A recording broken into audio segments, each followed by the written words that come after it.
Welcome back to our special on the Benami Act 2016. Simply put, a Benami transaction involves a deal or an arrangement where a property is transferred to or is held by a person other than who has paid for it.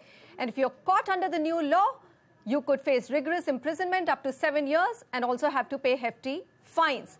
Our next question that we are tackling is Benami Act becoming a political tool. Now, the numbers that we've got from the IT authorities and you split them between states, you find that the non-BJP states total a number of 135 cases nabbed, while the BJP states, Mumbai, Ahmedabad, total 42. Ashok Malik, what's your view?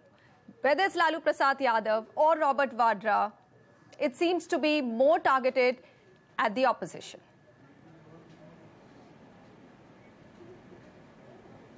There are two, three things here. One, I imagine a vast number of dubious deals or Benami deals in property, a vast amount of the dubious or illegally earned money parked in the property market and creating an asset bubble will be in the Delhi, Gurgaon, Noida, NCR belt, in the Mumbai, Thane, Pune belt, and in perhaps in Chennai and Bangalore. I imagine these four locations will, and maybe Ahmedabad as well, will take a disproportionate share of the Benami revenue and transactions. All right. Okay. Somebody earlier spoke about behavioral economics or the nudge. Just a moment, just the nudge. The nudge requires an incentive from a state agency or a government. It also requires a deterrent. So it would be excellent if one or two big fishes were nabbed. I'm not saying big fishes from one party or the other, but if one or two big fishes were nabbed, it would be excellent. It would send a lesson down the line. But the state agencies have to move against the big fish that much more carefully because they have to have near foolproof evidence. If the case falls flat, the entire story collapses. So in the case of Lalu Prasad Yadav, it appears they have very strong evidence going back to his links with Mr. Premchand Gupta, who's also from his party, who was the former corporate affairs minister. I imagine the tax authorities are on that much surer ground here. That's all I can say. All right. Okay. So you're saying that it's a good signal to send out, especially if you have all the paperwork in place. Sridhar, what's your opinion? I know you talked about, capturing the data at the sale point, both seller and buyer, but here we are looking at catching the big fish, the political money which has gone into land and Benami properties. What's your view on that? How do you nab these guys? Do you think catching some of the big political heavyweights sends down a very strong signal and also makes people worried, who are the offenders worried? I completely agree with you, Manisha, of saying that you should catch the big wigs of this operation. But unfortunately, in your numbers of 400 cases, I never saw Bangalore figure out, and I'm surprised who is the one who's not investing in Bangalore if he wants to get highest returns from the market. So I'm really surprised on that. Let me give you another instance. We have been studying the lakes of Bangalore, and there are over 7,000 acres of lake land that has been encroached by the high and mighty political bigwigs. And this is also an opposition state as far as your formulation is concerned. And I don't see any of them figuring out in this list.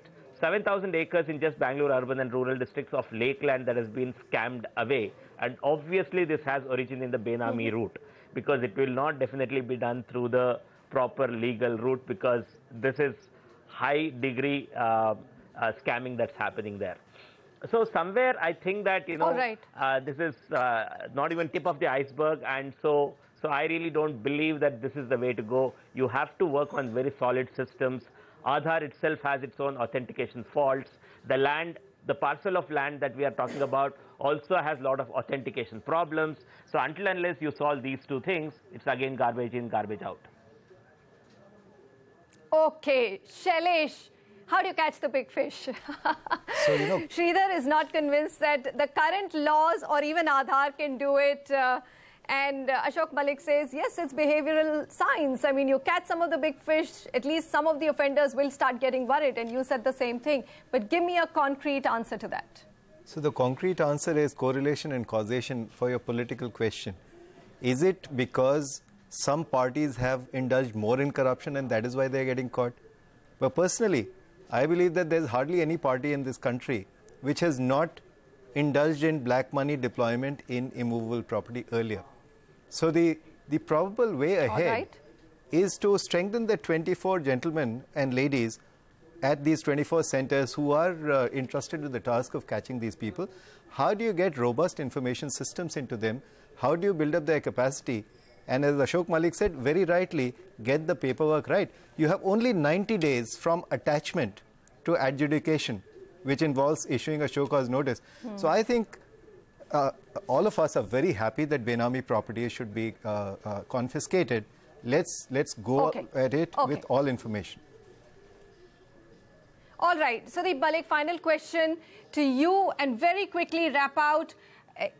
Are the IT authorities powerful enough? Have they been empowered enough? Or do you think that they will feel political pressure to choose certain offenders and let go of certain offenders?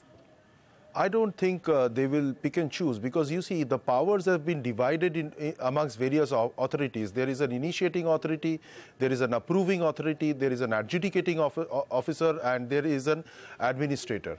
So, you know, with this distribution of determination, the initiating authority's powers is only limited to preliminary attachment and to refer the matter. The adjudicating authority decides everything. So an administrating officer takes possession. So I don't think they will all be acting together and you know, trying to do so. So this distribution of power, distribution of determination, ability to determine will obviously help the process a lot. That is what I feel. And all right. Okay, so it will prevent it from becoming a very, let's say, a negative political tool. Gentlemen, thank you very much for joining me today. Very interesting topic, new Benami laws since November, coupled with cash getting sucked out of people's hand with demonetization. There seems to be very little room left for people to invest in buying Benami properties in future. But it's a question of nabbing the past culprits. Jury's still out whether you should link Aadhaar numbers to property records to round up the evaders or just let the current laws do their job. Thank you so much for joining me. Goodbye.